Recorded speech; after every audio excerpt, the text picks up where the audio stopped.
Allah. Dan barang siapa membaca sholawat 100 kali dibalaslah 1000 kali oleh Allah. Dan barang siapa membaca sholawat kepadaku 1000 kali, maka dibalas oleh Allah di antara kedua matanya, di antara kedua mripate dicatat bebas dari munafik hidup di dunia, dan kelak di akhirat dikembangkan dengan orang-orang mujahidin. Itu pada dasarnya sama dengan apa yang disabdakan yang pertama. Barang siapa membaca 10.000 kali dalam satu hari, maka tidak akan dicabut roh sebelum dia jangan surga. Sama, hanya saja beda redaksi dan mungkin beda kejadian, beda yang membawa. Pada dasarnya sama. Nah begitu fadilah sholawat. Tapi yang jelas, sekali lagi saya tegaskan, harus sesuai dengan bayai. Ikut siapapun nggak masalah, tapi harus sesuai dengan bayai. Dan jangan mengucilkan satu di antara lain. Jangan merasa lebih baik. Kalau kita ingin diakui bayai, kenapa saya mengatakan demikian? Karena bayai jauh dan bertanya, sanggupkah hadirin menjadi wakil-wakil saya? Sanggup, semua nangis. Saya tahu, dan saya waktu itu masih SMA, kalau nggak kuliah. Terus mana sanggupannya itu? Saya harapkan mulai saat ini, marilah kita bersama-sama berjalan dalam perjuangan suci ini. Dan dalam perjuangan janganlah mengucilkan seseorang, apalagi menyakiti. Dan beliau kita rugi kalau mengucilkan seseorang, kita rugi kalau menyakiti seseorang. Dan beliau sudah jelas, kita khawatirkan jangan-jangan yang kita sakiti kasih, bahkan kita di akhirat tidak mampu menahan, berjalannya tidak mampu. Di situ digambarkan ada suatu peristiwa, digolong-golongkan. Ada golongannya Syekh Qadir Al-Jilani, ada golongannya Syekh Nasabandiyah, ada golongannya Pengawakidiyah. Kemudian Allah semuanya bertanya, hei kok golongannya sapa? Terus dia, saya golongannya Syekh Qadir Jilani. Kemudian beda gak, itu golong aku. Nek masaku kowe go ngenek. Kemudian lari kepada golongannya Syekh Nasabandiyah. Kemudian dia bertanya, terus Syekh Nasabandiyah juga menjawab, duduk ke golong aku. Zamanku gak enek. Terus kemudian kita lari ke golongannya Pengawakidiyah. Kemudian baik dia mengakui, bagaimana kita? Kalau Mbah tidak mampu, bagaimana kita? Kalau kita ingin dianggap sebagai muridnya, harusnya kita sesuai dengan beliau. Di situ bagaimana kita? Kalau beliau tidak mengakui, terpaksa kita terjebak oleh iblis, ikut iblis di neraka.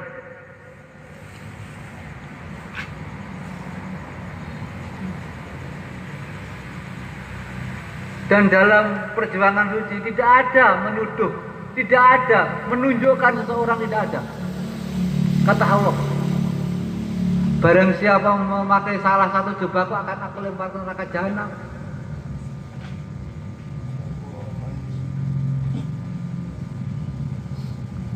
Jubah tegas.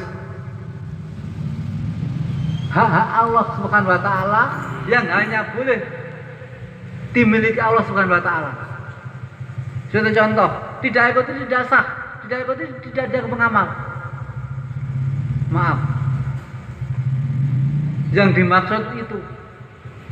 Tapi jangan sekali-kali kita mudah mengatakan kalau tidak ikuti tidak diikuti pengamal, tidak ikut ini tidak diikuti pengamal. Jangan mudah mengatakan itu. Itu bahaya. Bahkan laknatullah, hati-hati, laknatullah. Sebab itu Allah.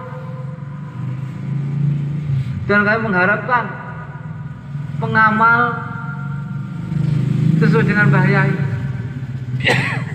Akal karimah, menghargai, menghormati orang lain, seperti pada beliau Rasulullah SAW.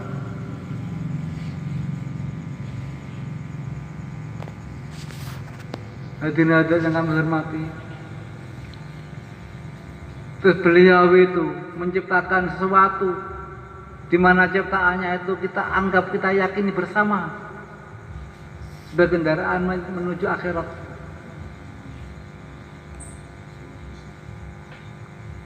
Di mana kendaraan beliau adalah sholawat dan ajarannya. Jadi pada intinya beliau menciptakan sholawat dia itu bukan untuk organisasi. Maaf. Beliau menciptakan sholawat dia bukan untuk seseorang yang harus diikuti kita. Beliau menciptakan sholawat dia untuk menyelamatkan umat, untuk menjadikan umat bahagia dunia wa akhirah, untuk mengajak umat biar menjadi akhlak karimah. Beliau menciptakan sholawat dia untuk mencari syafaat Rasulullah bagi pengamalnya, tidak untuk organisasi, maaf. Tidak pula untuk seseorang. Jadi amalan sholawat kita itu boleh diamalkan siapa saja, karena suatu amalan, bukan suatu, maaf, aliran atau suatu organisasi, tidak. Tua, muda, laki-laki, perempuan dari golongan manapun berhak mengamalkan sholawat dia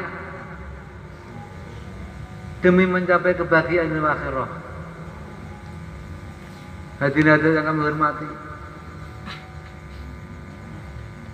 Kalau kita ingat ada beliau,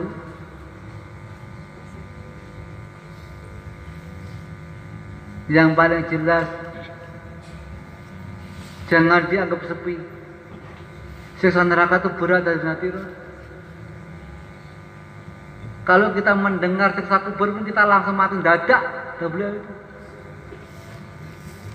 Maka dari itu marilah bersungguh-sungguh dalam menjalani kehidupan ini. Bersungguh-sungguh dalam menjalankan perjuangan suci ini. Bersungguh-sungguh dalam membimbing, mendidik anak istri diarahkan kepada pengamal yang sempurna. Jangan sampai kita memperhatikan tetangga, memperhatikan kawan-kawan, tapi anak istri kita tidur, jangan sampai. Kalau dihubungkan dengan Sayyidina Ali, kata Sayyidina Ali gini, 1 dirham untuk keluarga lebih baik daripada 1000 dirham untuk fisabilillah. Oleh karena itu marilah dalam perjuangan suci ini yang kita dahulukan keluarga kita, kemudian masyarakat. Kenapa demikian? Itu juga tuntunan beliau. Sehubungan dengan setiap pengamal harus menjadi pejuang, setiap pejuang harus menjadi penyiar, kan itu. Jadi setiap pengamal wakitnya harus menjadi pejuang, setiap pejuang harus menjadi penyiar. Nah di sini kita kaji dulu satu persatu. Apa yang dimaksud perjuangan, apa yang dimaksud pejuang, apa yang dimaksud penyiar, apa yang disebut penyiaran. Nah sekarang pejuang. Setiap pengamal harus menjadi pejuang. Apa yang dimaksud pejuang? Pejuang itu orang yang melakukan. Penyiar, orang yang melakukan. Terus apa yang dilakukan? Kalau kita pejuang ya perjuangan. Perjuangan sawakitiyah dan ajarannya. Jadi perjuangan sawakitiyah dan ajarannya itu pengertiannya melakoni sesuatu, melakukan sesuatu untuk menyelamatkan diri kita, keluarga kita, di samping umat masyarakat dari hancurnya moral, dijadikan golongan orang yang mengausahkan Allah Subhanahu wa taala atau mentauhid Allah Subhanahu wa taala melalui makrifat billah, marbil, yaitu makrifat billah. Di mana maksudnya itu makrifat billah, sholawat yang mengacu ke dalam makrifat, yang mengacu ke dalam tatanan hati, makrifat billah. Jadi pengertian perjuangan itu tadi melakukan sesuatu untuk menyelamatkan diri kita, keluarga kita, di samping umat masyarakat, dijadikan golongan orang yang mengesahkan Allah Subhanahu wa taala. Itu perjuangan. Dengan penyiaran, menyebarluaskan suatu cara untuk menjadi golongan orang yang mengesahkan Allah Subhanahu wa taala kepada khalayak yang ramai. Jadi setiap pengamal harus berjuang. Setiap pengamal harus menjadi berjuang, setiap pejuang harus menjadi penyiar. Artinya setiap pengamal harus menyelamatkan dirinya sendiri, menyelamatkan keluarganya, di samping umat masyarakat dari hancurnya moral, dijadikan golongan orang yang mengesahkan Allah Subhanahu wa taala. Di samping itu, setiap pengamal juga harus menyebarluaskan suatu cara menjadi golongan orang yang mengesahkan Allah Subhanahu wa taala, atau menyebarluaskan sholawat dan ajarannya di situ. Jadi mulai saat ini marilah kita bersama-sama berjuang bersama-sama, menyiarkan bersama-sama biar kita bisa menjadi wakil-wakil beliau. Kalau kita diam saja, kita tidak akan bisa menjadi wakil beliau. Nah, beliau mendapatkan itu sesuai dengan Quran, Bismillahirrahmanirrahim. Ku anfusakum wa atumnaro, kan gitu. Hewa makan duweni man salamanno, anfusakum awamu, ahlikum. Sapa sing duweni ahlimu? Ya kuwi anak bojomu, warismu. Ora wong-wong kang duweni iman salamanno, tanggamu enggak. Ku anfusakum wa atumnaro. Beliau itu apa-apa yang dikemas beliau sudah sesuai dengan Al-Quran. Perjuangan itu sudah sesuai dengan kuah naro. Artinya apa? Sudah jelas, menyelamatkan diri kita, keluarga kita, di samping umat dari hancurnya moral, dijadikan golongan yang mengesahkan Allah Subhanahu wa taala. Otomatis menyelamatkan kita dari neraka. Kan gitu. Kuah naro, wae wong duwe manslametno. Angkusakum awamu. Ahlikum, sing terima kamu, sing terima warismu, juga anak bojomu, so neraka, kan gitu. Sama. Pada intinya bahaya itu dengan tidak kita sadari melakukan perintah Quran. Kita tidak menyadari sebenarnya itu melakukan perintah Quran. Quran wakil Allah, firman Allah Subhanahu wa taala di situ. Kenapa Allah memilih orang-orang seperti itu? Memilih beliau juga dalam rangka menyelamatkan hamba-hamba yang taat kepada Subhanahu wa taala. Yang dia taat terjebak oleh iblis. Kok jemanut. Iblis gitu. Kok jemanut. Kalau sing bener, itu iblis. Akhirnya nanti kata iblis menentangkan Allah Subhanahu wa taala.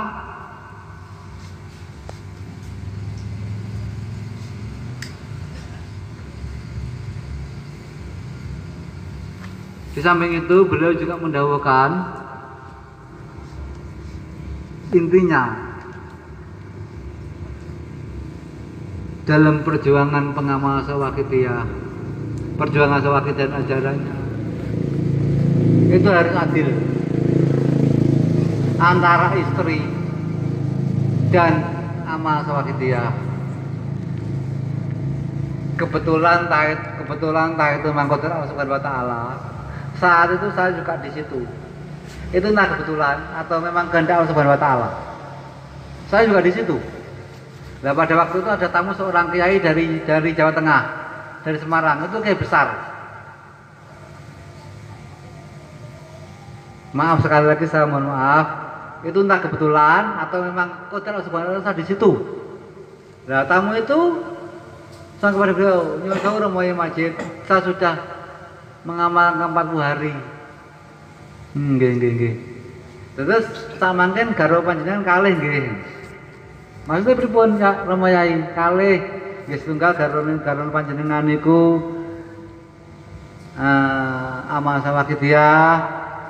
Setunggal garwane sampean niku garwa sing sebenere kedah adil. Nek mboten adil nggih kleru. Mengke awake dhewe berjuang tok mboten mikir anak bojone nyale aturan. Terus Ngapain anak bojong nyari aturan terus adil. Ayo sudah beliau antara berjuang dan membina anak istri harus seimbang, harus adil. Itu bisa balan, artinya bisa sempurna. Di samping itu kemudian beliau dahulu lagi nyuwun apunten Yai, sampun penyiaran apa dereng? Nah, itu kan juga termasuk menyebarluaskan. Terus tamu tadi menjawab, ngapunten Romo, kula dereng mampu.